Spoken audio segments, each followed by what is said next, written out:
Bismillahirrahmanirrahim. Assalamualaikum warahmatullahi wabarakatuh. Bagaimana anak-anak? Keadaannya hari ini? Sehat bukan? Alhamdulillah.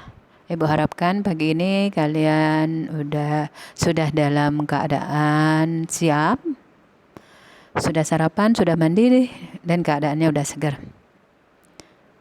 Untuk PLH kali ini dengan materi upaya penanggulangan pencemaran dan perusakan lingkungan.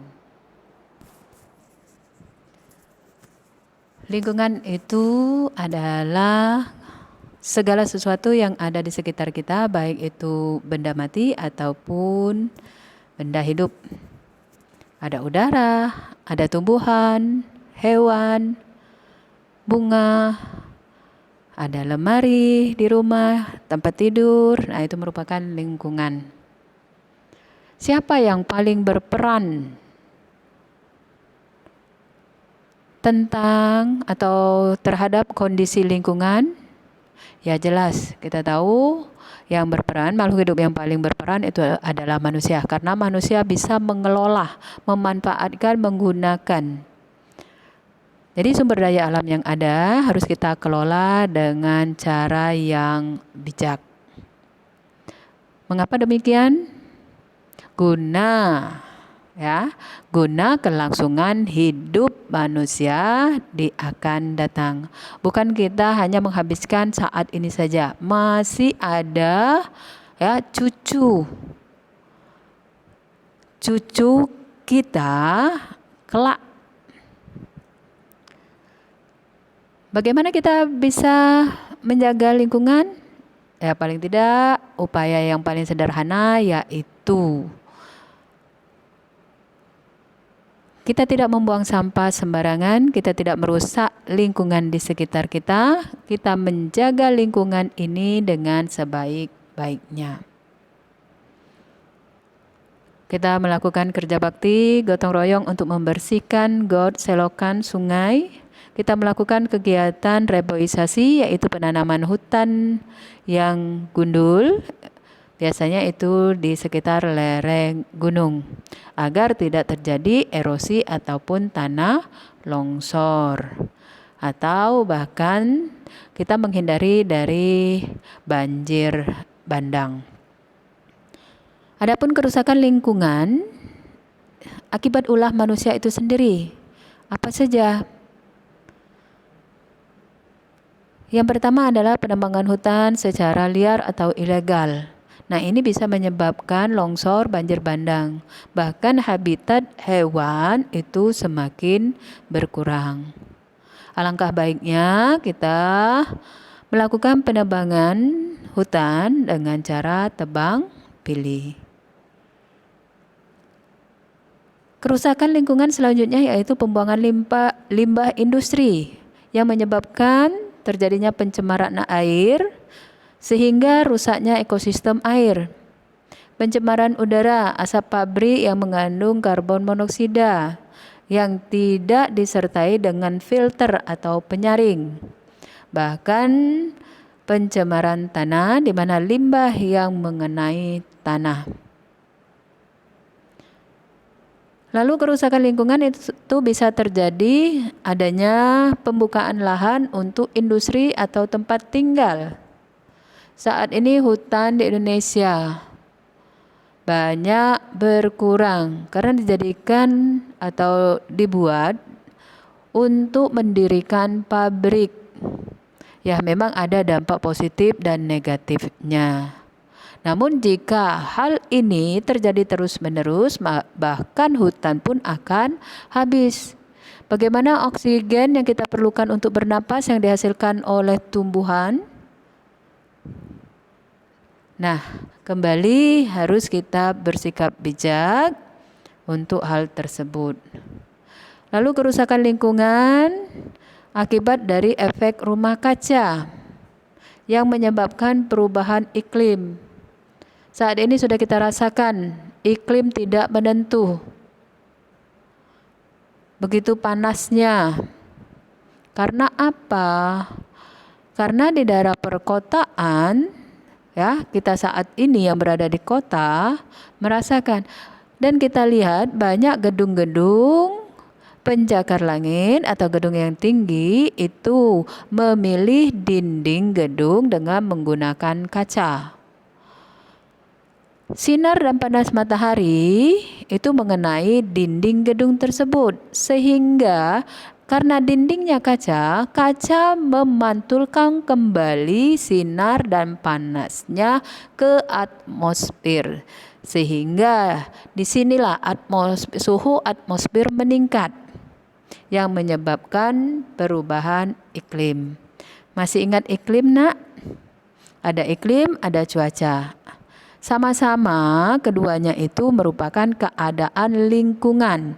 Hanya saja kalau cuaca itu dalam jangka waktu yang singkat. Misalkan ibu mengatakan bagaimana cuaca pagi ini. Jadi hanya pagi. Untuk siang itu kemungkinan cuaca akan berubah. Sedangkan iklim itu keadaan lingkungan dalam jangka waktu yang cukup lama. Kita tahu iklim di Indonesia adalah iklim tropis, yaitu memiliki 2 iklim, panas dan hujan. Masih banyak kerusakan lingkungan lainnya yang bisa disebabkan oleh manusia. Nah, bagaimana kita mengupayakan agar lingkungan ini tetap terjaga? Kita melakukan reboisasi guna mencegah dari hal-hal yang tidak kita inginkan. Dan Ibu mengulas kembali masalah hutan. Hutan itu terbagi menjadi 2, hutan homogen, ada hutan heterogen. Kalau hutan homogen adalah hutan yang terdiri atas satu jenis tanaman atau tumbuhan. Homo itu satu. Ya, sedangkan heterogen adalah hutan yang terdiri atas berbagai jenis, banyak jenis tumbuhan di dalamnya. Nah, kita tahu fungsi hutan itu sendiri. Apa? Yang pertama, jelas hutan itu sebagai paru-paru dunia. Mengapa dikatakan demikian? Karena hutan itu menghasilkan oksigen yang dibutuhkan oleh manusia dan hewan untuk bernapas melalui proses fotosintesis. Yang kedua, hutan sebagai sumber ekonomi. Karena apa? Hutan menghasilkan bahan sandang, pangan, dan juga papan. Pangan berarti yang kita bisa olah menjadi makanan. Sandang segala bahan yang bisa kita pakai. Sedangkan papan itu yang digunakan untuk perumahan. Jelas ya? Yang ketiga, hutan sebagai habitat flora dan fauna. Tempat hidup hewan dan tumbuhan. Bagaimana jika hutan itu tidak ada lagi? Dan bagaimana keadaan hewan dan tumbuhan, flora dan fauna? Kita lanjut ya. Fungsi hutan yang keempat adalah pengendali bencana. Nah, di sini artinya hutan itu dapat mencegah erosi, artinya di sekitar lereng gunung. Abrasi, artinya di pesisir pantai, itu biasanya kita jumpai hutan mangrove. Dan juga mencegah dari banjir bandang.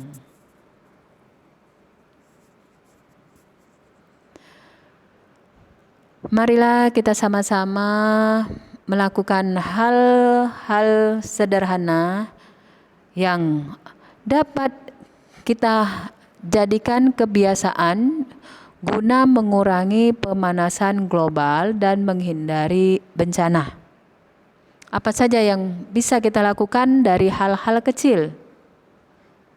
Yang pertama, ya, membersihkan lampu dari debu dengan tujuan agar lampu tersebut lebih terang dan tidak menyebabkan kerusakan pada mata.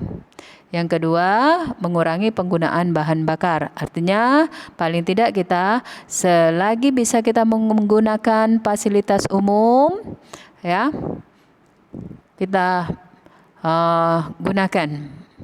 Jangan sebentar-bentar mau ke warung naik mobil. Padahal itu bisa kita atasi dengan jalan kaki ataupun naik sepeda. Menggunakan lampu hemat listrik. Yang keempat, penggunaan AC sebaiknya kita ganti dengan kipas angin.